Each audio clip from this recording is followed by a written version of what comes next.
Anda pasti sedang menduga-duga siapakah pemilik dua tangan yang saling meremas lembut penuh kemesraan ini. Pasti sejoli yang sedang berkasih-kasihan dan mereka adalah Dewi Rezer dan Marcelino Lefrant. Mesra memang mesra, namun Marcel dikabarkan tak serius membawa hubungan yang ada menuju ke pernikahan. Dia sih biasa aja, saya juga biasa aja jalanin, nggak kenapa-napa kok. Oh, saya tidak mendengar gosip-gosip di luar, biarin aja, yang tahu saya sama Marcel.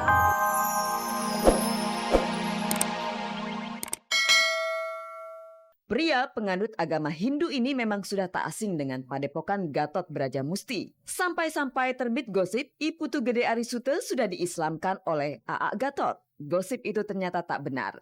Penasehat Jaksa Agung Republik Indonesia ini tetap menganut agama Hindu. Saya clearkan sekali lagi bahwa di sini nih saya satu kata pun tidak pernah diminta untuk AA untuk pindah agama ya. Dan AA menerima dari agama apa saja. Saya lihat di sini teman-teman saya ada yang Katolik, Kristen, nah, saya kebetulan Hindu gitu kan. Nah teman-teman ini yang pikirannya pendek gitu kan. Ini kan AA sudah mengislamkan gitu kan. Atau saya sudah diislamkan gitu ya. Dikasih julukan nama itu sudah biasa. Pemirsa, kenapa I Putu Gede Arisute baru berbicara sekarang? Kalau seandainya dia sudah berbicara dari awal, pasti ceritanya akan berbeda. Yang pasti, tidak ada lagi prasangka buruk yang tertuju kepadanya. Dan Anda juga mungkin bertanya-tanya pemirsa, apa reaksi dari seorang I Putu Gede Arisute ketika namanya gencar diberitakan di mana-mana? Kita tanyakan saja langsung, inilah berita selengkapnya tentunya hanya di Gospot, gosip terdepan seputar orang ternama. Gosip kedekatan Reza dengan I Putu Gede Arisute sudah sejak lama mencuat bahkan bertepatan dengan proses perceraian Reza dengan Aji Masaid. Reza berkali-kali membantah gosip tersebut, sementara Arisute tak sekalipun menampakkan dirinya. Bagaimana reaksi mantan ketua Bapak PAM ini saat gosip itu mulai merebak? Saya sudah terbiasa mengalami pemberitaan ya sebagai public figures itu memang cost yang harus dibayar itu kita bersedia untuk dipotret, bersedia untuk diberitakan gitu kan. Memang kita harus sedikit berkorban untuk privasi, tapi kan ada batasnya seharusnya bahwa kita sebagai manusia hidup memiliki hak-hak privat ya. Tapi itu pun tidak menjadi persoalan yang besar buat saya gitu, karena saya menjadi orang dibesarkan, menjadi buah bibir, menjadi orang yang dibicarakan, menjadi memiliki, boleh dikatakan kalau orang bilang ketenaran apa, itu kan karena kalian juga semuanya gitu kan. Nah, saya melihat positif dan negatifnya, saya balance saya bikin, bahwa saya tidak memiliki rasa dendam, takut, tertekan itu enggak. Pernahkah Anda bertemu dengan Aji Masaid untuk membicarakan gosip tersebut? Saya tidak ada karena saya tidak mempunyai etikat untuk ikut campur gitu ya. Saya juga tidak ingin gitu. Termasuk sebenarnya saya ketemu keluarga Reza secara resmi baru kemarin itu loh. Ya kan? Ya jadi kalau saya nanti datang ke sana, coba saya datang ke keluarga Reza pada saat dia mengalami ricuh itu kayak apa itu? Ya kan? Walaupun mungkin maksudnya baik, sok-sok menasehati mungkin akan ditafsirkan lain. Saya tidak akan pernah mengorbankan persahabatan saya hanya semata-mata untuk menyelamatkan diri sendiri gitu. Seperti apakah Arisute mengartikan hubungannya dengan Reza? Saya kenal sama Reza itu pada saat menyanyi di rumah saya loh, jangan lupa loh. Bukan karena saya kenal saya suruh nyanyi, bukan loh. Yang Anda harus tahu itu, saat pertama saya kenal dia itu berkenalan itu justru pada saat saya ulang tahun, di mana dia salah satu diundang oleh panitia. Setelah itu terjalin persahabatan itu karena saya ingat waktu itu saya berikan dia buku ya kan, saya berikan dia buku yang saya tulis ada kurang lebih ada 5 apa 6 gitu ya.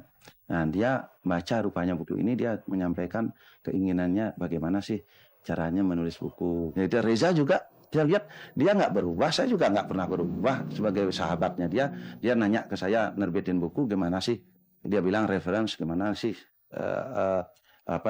library research, gimana sih nyari sumber. Saya bilang, saya katakan kepada dia.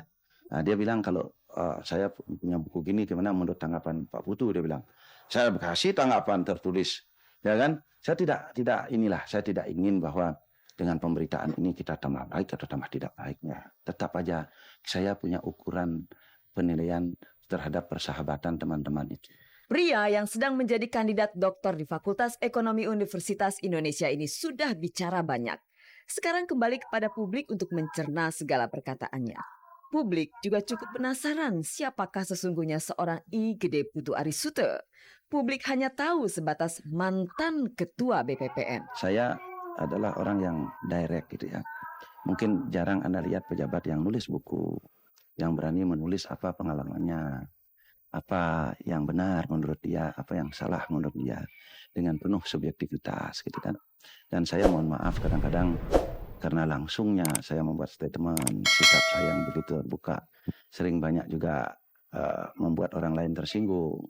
Sosok saya lebih cenderung untuk mengatakan bahwa Andalah yang menilai, itulah saya gitu kan. Kalau saya sekarang kelihatan, apakah saya kelihatan stres dan tertekan gitu setelah saya diberitakan macam-macam? Saya tidak. Pemirsa, tidak banyak orang yang berani jujur, malah banyak di antara mereka yang menutup rapat-rapat pintu kesalahannya supaya tidak diketahui oleh orang lain. Dan bahkan bila perlu, orang lainlah yang menanggung kesalahan itu. Mirsa, mungkin Anda menginginkan punya seorang pacar idaman yang ganteng, kaya, dan dikenal oleh banyak orang. Tapi jangan salah pemirsa, ternyata banyak tidak enaknya mempunyai seorang pacar yang ganteng dan dikenal oleh banyak orang. Anda tidak percaya pemirsa? Dengarkan saja pengakuan dari Dewi Rezer yang sempat dihebohkan gara-gara si ganteng Marcelo Lefran tak kunjung mau serius juga. Atau mungkin juga Deswita Maharani yang sempat dihebohkan karena si Taufik Hidayat ini tidak mau berserius dengan Deswita Maharani dan juga dihebohkan oleh isu bahwa dirinya adalah seorang playboy. Nah pemirsa, apakah Anda masih ingin punya pacar seorang yang idaman itu? Pemirsa, kita dengarkan pengakuan mereka.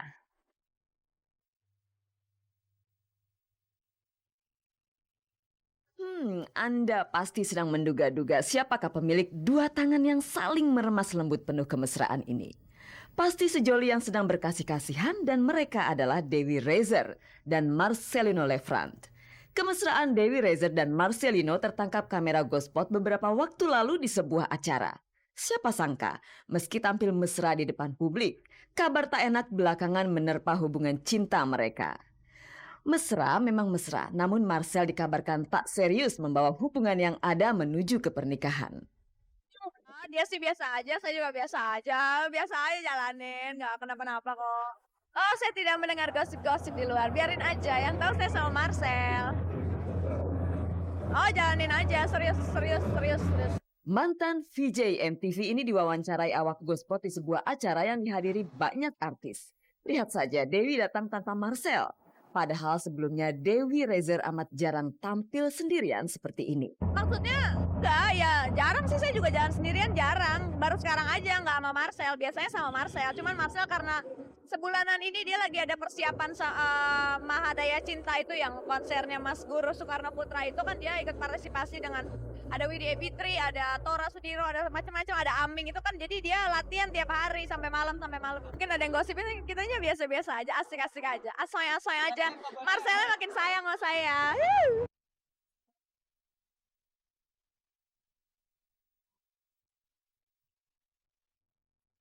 Deswita Maharani, cewek berhidung bangir ini juga sedang menjadi santapan gosip seputar pasang surut hubungannya dengan pebulu tangkis Taufik Hidayat. Seperti kekasihnya yang jago menepok bulu, Deswita juga jago menepok gosip. Meski wartawan sering memergoki Taufik jalan berdua dengan cewek lain, tak sekalipun Deswita mengakui bahwa kisah asmaranya dengan Taufik nyaris tamat.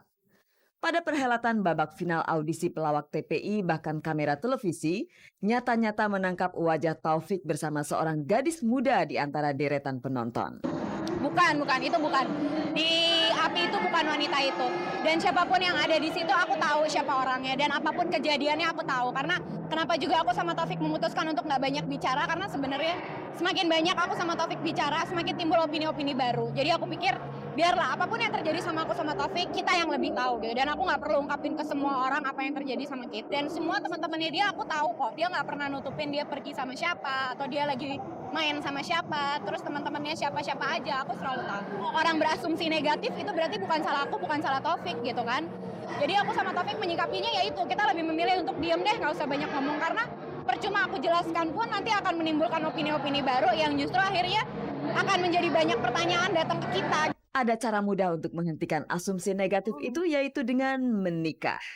Jika Deswita dan Taufik menikah, tentu orang tak akan berasumsi lagi bahwa hubungan mereka sedang di ujung tanduk. Insya Allah, aku minta doanya aja. Aku sama Taufik berusaha untuk bisa mewujudkan itu semua. Aku nggak berani ngomong tahun ini atau tahun depan.